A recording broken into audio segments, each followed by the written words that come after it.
আমার নাম সানজিদা ইসলাম, আমি সমন্বয়ক মায়ের ডাক। আমার সাথে যে ফ্যামিলি থেকে দেখছেন, ভিকটিম ফ্যামিলি, আপনারা 12 বছর ধরে দেখছেন যে আমরা অনেকবার আপনাদের সাথে মিলিত হয়েছি প্রেস কনফারেন্সে, হিউম্যান চেইনে, আমাদের ভাইদের ফিরে পাওয়ার জন্য।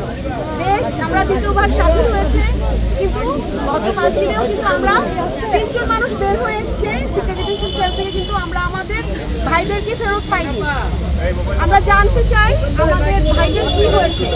তো আমাদের উপদেষ্টারা এসছেন, তাদের কাছে অনেক আশা, কারণ আমরা একটা অনেক নতুন বাংলাদেশের মধ্যে আছি, আমরা একটা পরিবর্তনের মধ্যে আছি। আমাদের প্রত্যেকের যে আশা, প্রত্যেকটা মা বোনেরা যেটা নিয়ে চিফ অ্যাডভাইজার কি বললো আপনাদেরকে?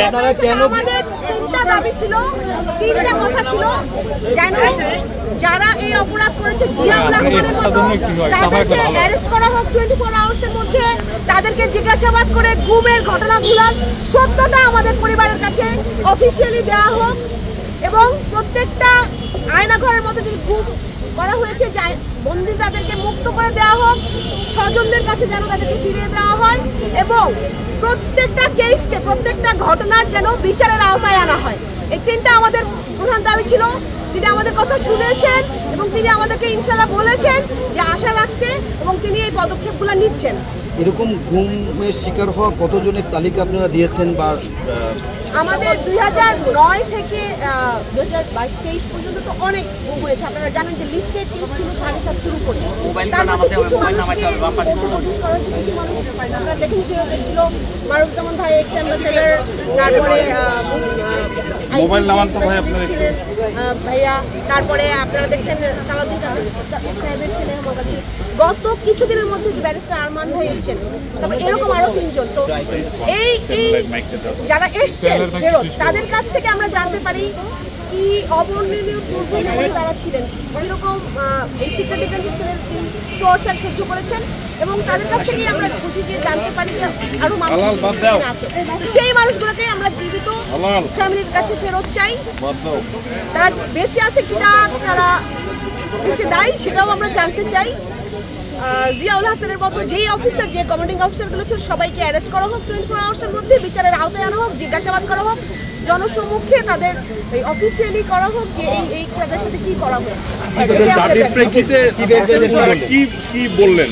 উনি বললেন যে এটা হচ্ছে এরকম মানবাধিকার লঙ্ঘন আসলে কোনো দেশে কোনোখানেই কাম্য নয়, এবং প্রতিটা পরিবারকে তিনি যতটুকু পদক্ষেপ নেওয়া দরকার এর সদুত্তর পাওয়ার জন্য ততটুকু পদক্ষেপ। একটা বিষয়, আপনারা কি কোনো মামলা করে আপনার সিদ্ধান্ত নিয়েছেন?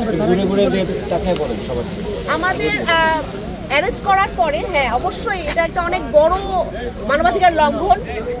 এতদিন মানুষকে ইলিগাল কাস্টডিতে রেখে দিবেন, টর্চার করবেন, আবার বলবেন হত্যা করবেন, আপনাদের মন মতো হলে হবে না। তো এটা সামগ্রিকভাবে একটা বড় একটা কেস আমরা করতে চাচ্ছি, এই জন্যই আমরা চাচ্ছি এদেরকে অ্যারেস্ট করা হোক, এদেরকে বিচারের আওতায় আনা হোক, জিজ্ঞাসাবাদ করা হোক। ইসলাম ভাই, আপনার পিছনে ক্যামেরা আছে, সরে যান। মোবাইল ভাই সবাই পিছনে থাকেন।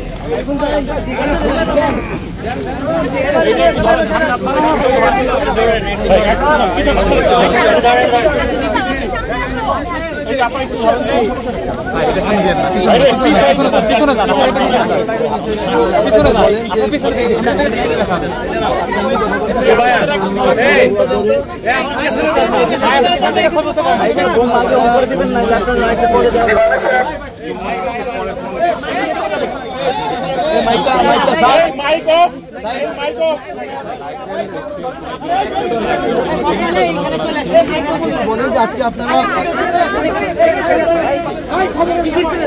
বলা শুরু করেন।